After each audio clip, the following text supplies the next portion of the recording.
Welcome, everyone. Thank you for coming. Father Theodore M. Hesburgh, CSC, the longest-serving president of the University of Notre Dame, died last night at Holy Cross House, here on the campus of his beloved university. He was 97 years old and 71 years a priest with the Congregation of Holy Cross.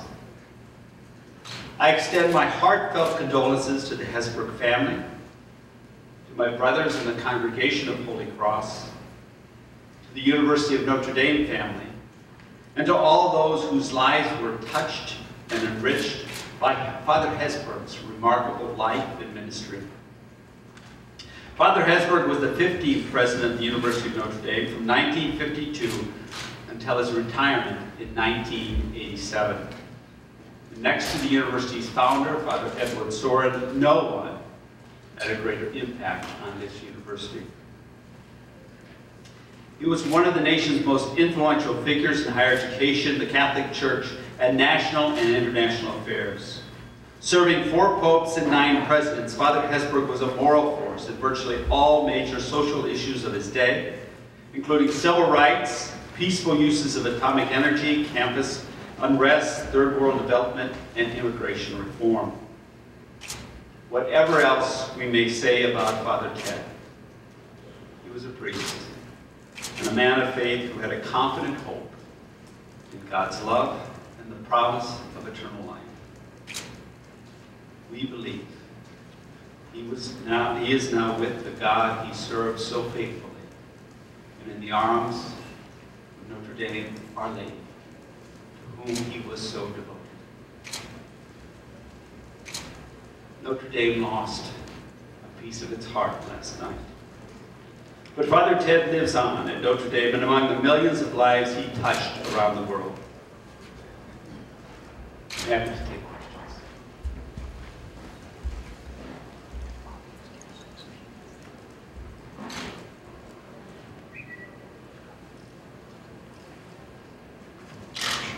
Father Jenkins, will classes be canceled in the upcoming days because of Dr. Hesburgh's death? The funeral, we'll have a wake on Tuesday. The funeral will be on Wednesday, 2 o'clock, right? And classes from 12:20 on will be canceled on Wednesday. I'm right about that. And, but I will resume again on Thursday.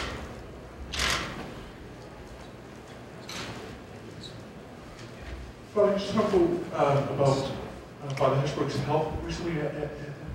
Was this expected? Had he been in health recently? Father Hesburgh has, he's 98, 7. He'd be 98, he would have been 98 in May, but, with age, he had lost his sight due to macular degeneration, and he was slowing down, but he had good days and bad days, and I think he was going to the office until, I believe last week. He celebrated Mass daily, he had a cigar daily, so he was very engaged. The past week, he seemed to slow down a bit. He wasn't going to the office. We knew when he wasn't going to the office. That was a sign. So he was actually, even yesterday, I'm told, I didn't see him yesterday, but I'm told he was engaged, talking to people, seemed okay, but in the evening seemed to struggle to breathe and passed away a little bit before midnight.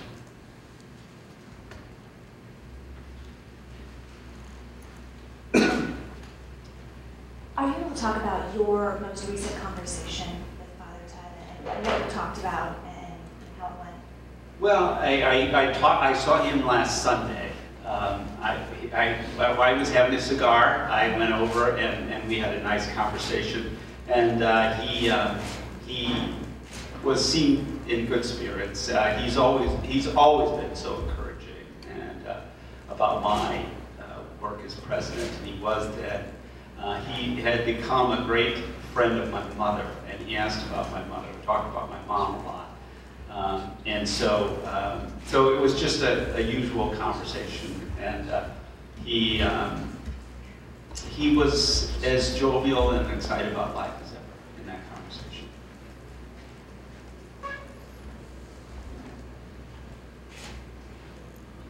I'll just talk about how he influenced you, maybe before before you became president, and then after you became president, you know, did you meet with him or talk to him regularly, or what did you see from him? Yeah.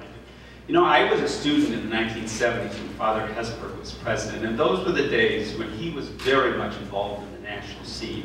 He had been very prominent in civil rights and segregation, obviously in the controversies in the 60s over the war, in the Catholic Church. He was, I did not know him when I was an undergraduate, I mean, personally, but he was an admired figure for me and an inspiration for me in so many ways. When I entered the Congregation of Holy Cross, I entered studies, and I got to know him better. I mean, he was still a kind of revered figure for me, but always encouraging, and he was a model for me as a priest, as religious, as an academic, and I'm always looked up to him. When I became president, he became really a mentor, an advisor, a confidant in so many ways, and I had many conversations with him. I remember one of the things he said that's always stayed with me is, you know, stay close to the students. I mean, he was loved by and he loved our students. So I took that advice, and and I appreciated that. In challenging times, he was always there. He was always encouraging. I mentioned my mother. In the 2009, when we invited President Obama, there was a great deal of controversy about that. As you may recall, he heard that, you know, it was a difficult time, but without asking me, talking to me, he called my mom just to say it would be, this would turn out well. So they became fast friends from that day, and that's, sorry, it's, that's Father Ted, cared about people.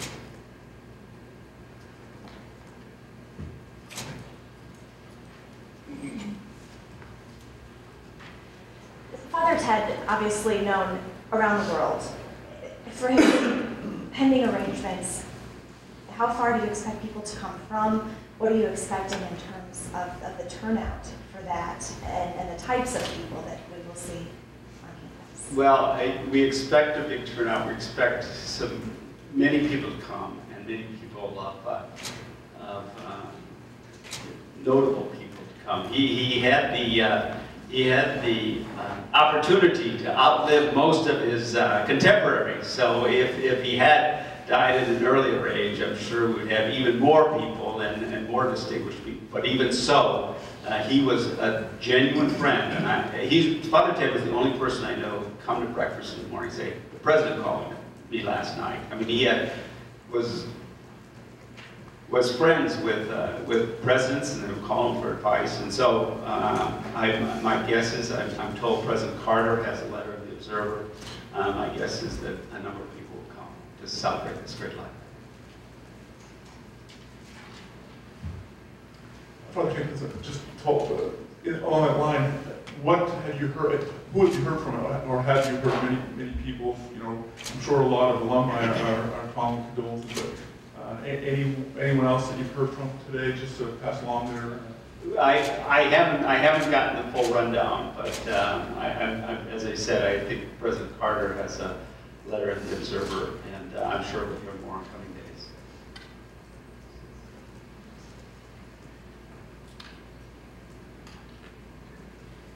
Thank you. Okay, thanks very much.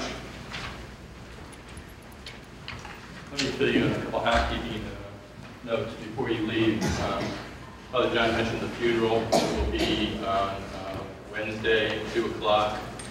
It will be by invitation and run by the Congregation of Holy Cross rather than the university. It will be a typical Holy Cross funeral. Following the funeral, there will be a procession that is open to the public in every way and to the media from the Basilica to the Holy Cross Community Cemetery on St. Mary's Road, where Father Ted will be interred. We will have, for the media, we will have cameras for a pool feed. We'll also have still and pool video from you all. We'll do a drawing or something to make that happen. The wake is going to be on Tuesday at 7:30. Again, it's by invitation, and again, it will be available via the pool feed. The visitation will begin at noon on Tuesday, open to anybody who would like to come, stand in line, and pay last respects. We'll close the visitation at 6, I believe. Have the wake, and then reopen the Basilica for visitation from 9 o'clock throughout the night, and then and end it at 10 o'clock on Wednesday morning. And then on Wednesday night, we'll have a tribute at 7:30 in the Joyce Center, and that will be a ticketed event, but it won't be no charge or anything, but people will need to acquire tickets. And we'll make all this information available this afternoon in written form, but I just wanted to give you a heads up, a little bit of a sketch of where things will be and when things will take place. The tribute on Wednesday night will include a number of dignitaries who will speak about his contributions to the church, to higher education, to Notre Dame, to the nation, to the world, and his family will have a representative as well speak. So that's the rundown. Any questions? You mentioned a couple times a traditional Holy Cross funeral that were released. I'm not sure what that means. Can you? It's not going to be any bigger or different than any of his brother priests. Other than the fact that most priests' funerals aren't televised, and so there'll be more and that kind of thing. But otherwise, it will be very traditional. There won't be a eulogy per se and that kind of thing. So simple.